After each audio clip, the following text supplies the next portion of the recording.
একটা সময় ছিল যখন বান্ধবীকে বিয়ে করা তো দূরের কথা, বান্ধবীর মুখটাও দেখা যেত না। নারী জাগরণের অগ্রদূত বেগম রোকেয়া করলেন প্রতিবাদ। মেয়েরা শুরু করল মক্তবে, মাদ্রাসা, স্কুলে যাওয়া। আর সেই থেকে মেয়েদের দেখা ও কাছে গিয়ে মনের কথা বলার এক দারুণ সুযোগ পেয়ে গেল ছেলে সমাজ। তারপর চিঠি দেয়া, ভালবাসা, প্রেম নিবেদন, আরও কত কি। শুধু কি এই বিয়ে পর্যন্ত গড়াল বিষয়টা। সভ্যতার এই যুগে এখন তো বান্ধবী বা বন্ধুকে বিয়ে করা একেবারে ডালভাত বরাবর হয়ে গিয়েছে। চলুন আমি আর বকবক না করি, আমাদের লেখক কাব্য আহমেদ শোনাবে এরকমই একটি সুখদুঃখ হাসি কান্না মিশ্রিত রোমান্টিক ভালোবাসার গল্প, বান্ধবী যখন বউ। চলুন তবে শুরু করা যাক। গল্পের প্রথম 2 শব্দ। স্বর্ণা, তুই কি ভেবেছিস আমি তোকে ভালোবাসি? আরে বোকা, তোর মাথায় কি বুদ্ধি বলতে কিছুই নেই? যে তোর বা তোদের মতো নিজ গরিব ঘরের ছেলেদের সাথে আমরা শুধু সামান্য একটু হেসে কথা বলতে পারি, কিন্তু ভালোবাসতে পারি না। কাব্যে, তাহলে এতদিন কি ছিল এসব? আমি তো কোনো দিন তোমাকে বলতে যাই নাই যে আমি তোমাকে ভালোবাসি, বরং তুমি তো আমার পিছনে পিছনে ঘুরতে আর বলতে তুমি নাকি আমাকে ভালোবাসো। স্বর্ণা, আরে বোকা, তুই ছিলি আমাদের কলেজের টপার, আর তোর কারণে আমি কলেজে টপ হতে পারছিলাম না। তাই তোর সাথে এতদিন ভালোবাসার অভিনয় করেছি, যাতে আমার ভালোবাসায় পাগল হয়ে তুই লেখাপড়ায় আমার থেকে পিছিয়ে পড়িস। আর এখন দেখ তুই কতটা পিছিয়ে পড়েছিস। তুই আমার থেকে এতটা পিছিয়ে পড়েছিস যে কোনোভাবেই আর আগের অবস্থায় ফিরে আসতে পারবি না। আর এদিকে কলেজের সবাই আমার দিকে তাকিয়ে হাসতেছে, আর একে অন্যকে বলতেছে, দেখছিস কাক ময়ূর হতে চেয়েছিল। কিন্তু কাক এটা হয়তো জানতা না যে কাক যতই না ময়ূরের পেখম পড়ুক, কাক কাকই থাকে। কাক কখনো ময়ূর হতে পারে না। আমি ওদের কথা শুনে যতটা না কষ্ট পেয়েছি, তার থেকেও বেশি এটা ভেবে কষ্ট পেলাম যে জীবনে এত বড় একটা ভুল করলাম। শেষ পর্যন্ত আমি কিনা একটা ভুল মানুষকে ভালোবাসলাম, যে কিনা এতদিন শুধু আমার ক্ষতি চেয়ে এসেছে, তাকেই ভালবেসেছি। ছি ছি ছি, এসব ভাবতেই বুকটা যেন আমার কষ্টে শেষ হয়ে যাচ্ছে। তাই কলেজে আর না থেকে বাড়িতে চলে আসলাম। ওখানে থেকে আর অপমানিত হতে পারছি না। ওহ, আপনাদের তো আমার পরিচয় দেওয়াই হয় নাই। আমি হলাম কাব্য আহমেদ নীল, মধ্যবিত্ত পরিবারের বাবা মায়ের একমাত্র ছেলে। কলেজে পড়াশোনায় ভালো ছিলাম বলে অনেকেই আমার সাথে সম্পর্কে জড়াতে চেয়েছিল, কিন্তু আমি সবাইকে না করে দিয়েছিলাম। কিন্তু কেন জানি না স্বর্ণার সাথে এমন হলো। হ্যাঁ, স্বর্ণা হলো আমাদের কলেজের সবচাইতে ধনী পরিবারের একমাত্র মেয়ে, আর সেই সাথে কলেজের টপার গার্ল। তবে আমার থেকে পিছিয়ে ছিল, প্রতিদ্বন্দ্বী, অহংকারী বান্ধবী। কিন্তু এটা নিয়ে ওর মধ্যে কোনো দিন আমার জন্য হিংসা বা অহংকার ছিল না, বরং আমাদের মধ্যে অনেক ভালো বন্ধুত্ব ছিল। ওর সাথে আমি আমার সব ব্যক্তিগত কথা শেয়ার করতাম, আর ওর সাথেই বেশি সময় থাকতাম। আর এতেই আমি ওর প্রতি একটু একটু দুর্বল হয়ে পড়ি। তবে আমি যে স্বর্ণাকে ভালোবাসি তা ওকে কখনো বলে ওঠার সাহসই পাই নাই। যখনই ওকে মনের কথা বলতে যাব ভাবতাম, তখনই বারবার মনে হতো যদি ভালোবাসার কথা বলতে গিয়ে ওর সাথে বন্ধুত্বটা হারাই।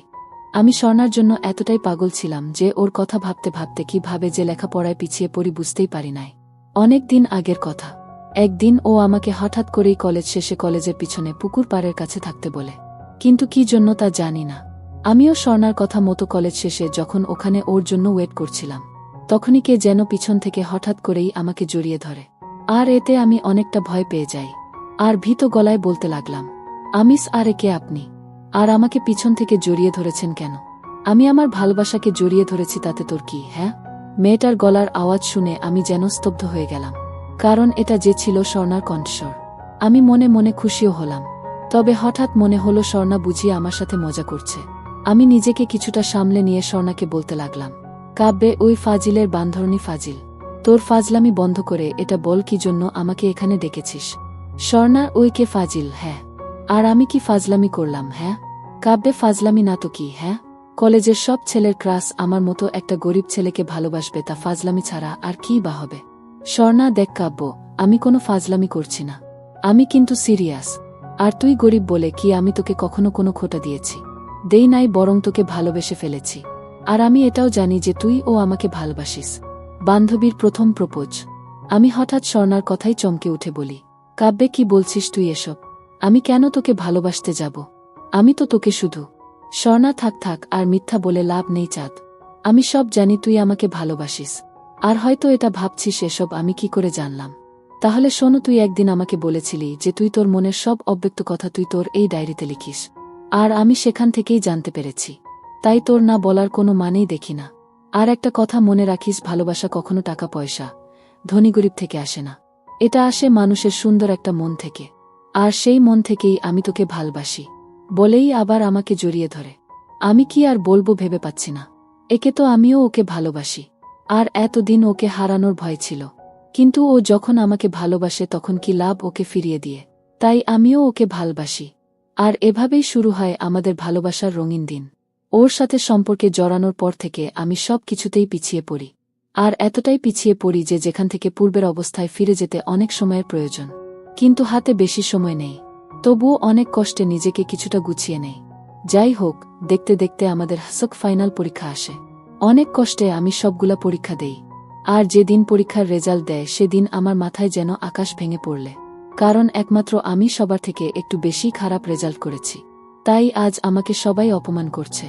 আজ কেউ পাশে দাঁড়িয়ে আমাকে এটা বলে সান্ত্বনা দিচ্ছে না যে একটা রেজাল্ট খারাপ হয়েছে তো কি হয়েছে, সামনের বার ভালো করবি। মনে মনে কষ্ট নিয়ে যখন আমি স্বর্ণার কাছে যাই তখন সে আমাকে কতটা ভালোবাসে, কতটা পাশে আছে তার প্রমাণ কি দিল তা তো দেখতেই পেলেন। পরিবারে প্রথম ঝড়। যাই হোক, মনে একরাশ কষ্ট নিয়ে যখন বাড়ির দিকে যাচ্ছিলাম তখন একটা কথাই বারবার মনে হচ্ছিল, কোনো মুখ নিয়ে বাবা মার সামনে যাব। তবুও বাড়িতে যাচ্ছি, কারণ নিজের কারণে যে ভুল করেছি তার ফল তো ভোগ করতেই হবে। এসব ভাবতে ভাবতে কখন যে বাড়ির কাছে চলে এসেছি বুঝতেই পারি নাই। যখন বাড়িতে ঢুকব তখন দেখি বাড়ির উঠানে আগুন জ্বলছে, কিন্তু এটা বুঝতে পারছি না কে এখানে আগুন লাগিয়েছে। তারপর যখনই আমি বাড়ির ভিতরে ঢুকলাম তখন যেন আমার মাথায় বারের মতো আকাশ ভেঙে পড়ল। কারণ মা বাবা দুজনে মিলে আমার সব বই খাতায় আগুন লাগিয়ে দিয়েছে। সেই সাথে আমার কাপড়ও বাহিরে ছড়িয়ে ছিটিয়ে রেখেছে। আমাকে ঢুকতে দেখার সাথে সাথেই আব্বু বলে উঠল, আব্বু তুই এ বাড়িতে কেন এসেছিস? আমিষ বাড়িতে আসবো না তো কোথায় যাব আব্বু? করুণ দৃষ্টিতে আব্বুর দিকে তাকিয়ে বললাম, আব্বু তুই কোথায় যাবি সেটা তুই ভালো করে জানিস। তবে আজকের পর থেকে তুই না এ বাড়িতে থাকবি আর না আমাকে আব্বু বলে ডাকবি। আমি আব্বু এসব তুমি কি বলছো? আমি কি?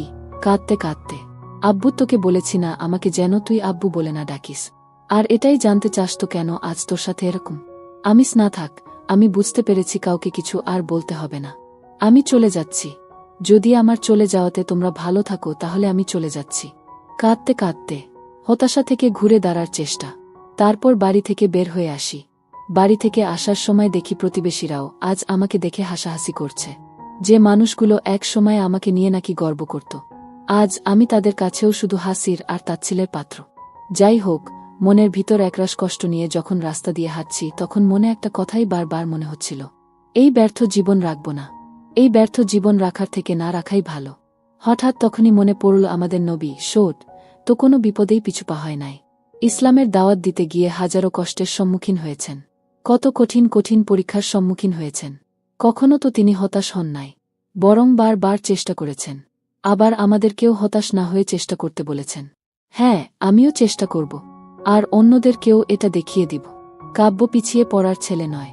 আমি নিজেকে এমনভাবে তৈরি করব যাতে আজ যারা আমাকে অপমানিত করল তারাই যেন একসময় নিজের কাজের জন্য অপমানিত বোধ করবে।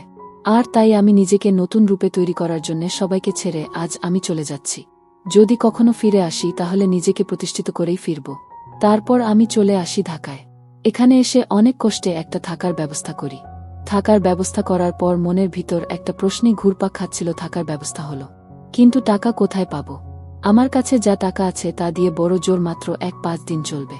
কিছু একটা করতে হবে যাতে নিজের স্বপ্নগুলো আবার শেষ থেকে শুরু করতে পারি। যাই হোক, ঢাকায় এসে অনেক কষ্টের পরও একটা চাকরির ব্যবস্থা করতে পারলাম না। তখন নিজেকে খুব অসহায় মনে হচ্ছিল। ক্রমশ নিজের ইচ্ছার শক্তি হারিয়ে ফেলছিলাম। প্রতিটা মুহূর্ত শুধু এটাই মনে হচ্ছিল, আমি নিজেকে কি আবার প্রতিষ্ঠিত করতে পারব, নাকি আমার স্বপ্নগুলো বালির বাঁধের মতো ভেঙে যাবে। তবুও নিজেকে কিছুটা শান্ত রেখেছিলাম, আর আল্লাহর কাছে একটাই প্রার্থনা করতাম যাতে ভাগ্য কিছুটা সহায় হয়। টিউশন স্যার আমি। তারপর হঠাৎ করেই একদিন বাড়ির মালিকের ছোট ছেলে আমাকে এসে বলে যায় আমাকে নাকি বাড়ির মালিক ডেকে পাঠিয়েছে। মনের মধ্যে একটা অজানা ভয় কাজ করছে। জানি না কাজ জোগাড় করতে পারছি না বলে আবার বাড়ি থেকে বের করে দিবে না। এরকম হাজার চিন্তা মনের মধ্যে ঘুরপাক খাচ্ছিল। যখন আমি বাড়িওয়ালার বাড়িতে যেয়ে বাড়ির কলিং বেল বাজতেই বাড়িওয়ালার বউ দরজা খুলেই বলতে লাগল, আন্টিস, ওহ বাবা তুমি আসো, ভিতরে আসো। তারপর আন্টির সাথে তাদের বাড়ির ভিতরে যাই। আন্টিস, আরে বাবা দাঁড়িয়ে আছো কেন, চেয়ারে বসো। একটা চেয়ার এগিয়ে দিয়ে আমিস, না না আন্টি এভাবেই ঠিক আছে। বলছিলাম কি আন্টি আঙ্কেল কি বাড়িতে আছে? আন্টিস, না তোমার চাচা তো বাড়িতে নেই, তবে আমাকে বলে গেছে যে। আমিস, কি বলে গেছে আন্টি? চিন্তিত হয়ে, আন্টিস সে রকম কিছু না, তবুও কেমন জানি একটু সংকোচ লাগছে। যাই হোক, বলছিলাম কি বাবা, তুমি তো বিজ্ঞানের ছাত্র, আর এখন বসেও আছো। যদি একটু কষ্ট করে আমার ছোট ছেলেটাকে পড়াতে, তাহলে একটু ভালো হতো। আন্টির কথা শুনে আমার দেহে যেন প্রাণ ফিরে এল। সেই সাথে খুশিও হলাম, কারণ ওনার ছেলেকে পড়ালে আমার হাতেও কিছু টাকা আসবে। আন্টিস, কি ভাবছো বাবা তুমি? তোমাকে কিছু ভাবতে হবে না। আমিস কিছু না আন্টি। তা কখন থেকে পড়াতে আসব তাই ভাবছিলাম। আন্টিস, তোমার যখন সময় হবে তখন আসবে। আমিস, ঠিক আছে আন্টি। সন্ধ্যা 7টায় পড়াতে আসব। তারপর আমি ওখান থেকে চলে আসি, আর রাত্রে হালকা কিছু খাবার খেয়ে ঘুমিয়ে পড়লাম। পরের দিন ঘুম থেকে উঠে ফ্রেশ হয়েই কাজের উদ্দেশ্যে বের হই। আজকেও অনেক কষ্টে যখন কাজ পেলাম না, তখন হতাশ হয়েই সন্ধ্যার সময় বাড়ির দিকে আসছিলাম। তখনই দেখি একটা লোক চলবে রোমান্টিক প্রেমের গল্প, বান্ধবী যখন বউ, পর্ব 2। গত পর্বে আমরা দেখেছি কিভাবে কাব্য তার বান্ধবীর কাছে ধোঁকার শিকার হয়। মিথ্যে ভালোবাসায় ডুবে মন ও পরীক্ষার রেজাল্ট দুটোই খারাপ হয় তার। বাসায় অনেক ধমক আর অত্যাচারিত হয়েও সে ঘুরে দাঁড়ানোর চেষ্টা করে। শুরু করে নিজের চলার রাস্তা, টিউশনি করে নিজের দায়িত্ব সে নিতে চায়। চলুন আজ দেখি কি হয়। মানব ধর্ম পালন।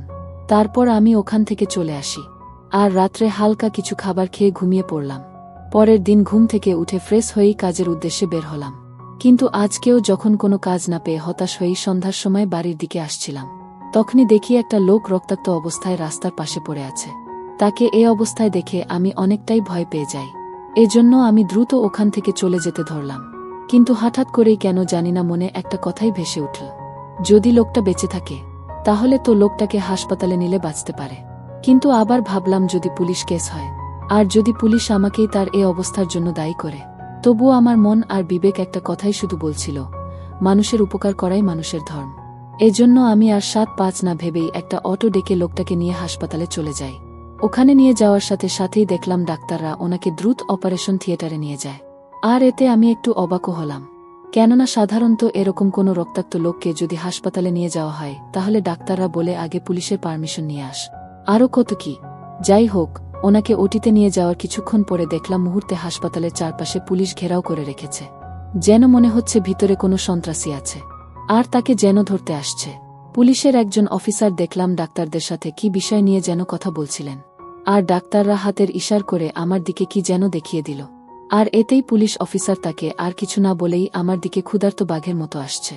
আমি ওনার চোখ মুখ দেখে কেমন যেন ভয় লাগছে। বারবার মনে হচ্ছে এই বুঝি আমাকে বলে বাবু মামা বাড়ি চল। পুলিশের সাথে কাঁপতে অফিসার আমার কাছে এসেই বলতে লাগল, অফিসার এই ছেলে তোমার নাম কি? খুব শান্তভাবে, আমি স্যার, আমি কাব্য আহমেদ। অফিসার, তা তুমি স্যারকে কিভাবে চেন? কাব্যে, স্যার আপনার কথা ঠিক বুঝলাম না, আমি আপনাদের কোনো স্যারকে তো চিনি না। অফিসার, সরি স্যার, বলতে আমি বোঝাতে চেয়েছিলাম যে প্রিন্সিপাল স্যার মানে যাকে তুমি হাসপাতালে নিয়ে এসেছো তাকে কি তুমি কোনো ভাবে চেন? কাব্যে, না স্যার, ওনাকে তো আমি চিনি না, আমি রাস্তায় ওনাকে রক্তাক্ত অবস্থায় পড়ে থাকতে দেখে এখানে নিয়ে এসেছি। অফিসার, ও আচ্ছা, ঠিক আছে। কাব্যে, স্যার আমি কি এখন যেতে পারি? এমনিতেই অনেক দেরি হয়ে গেছে। অফিসার, না, এখন যাওয়া যাবে না, আগে স্যারের জ্ঞান ফিরুক, তারপর তাকে কিছু জিজ্ঞাসাবাদ করার পর যেতে পারবে। কাব্যে, কি ঝামেলায় পড়লাম রে বাবা, কখন যে লোকটার জ্ঞান ফেরে, আর কখন যে বাড়ি যাব।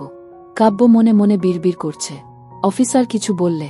অন্যদিকে তাকিয়ে কাব্যে, কই না স্যার। হায় আল্লাহ, কিছু একটা করো। আমি বারবার আল্লাহকে ডাকছিলাম। কাব্যের সাহসিকতা।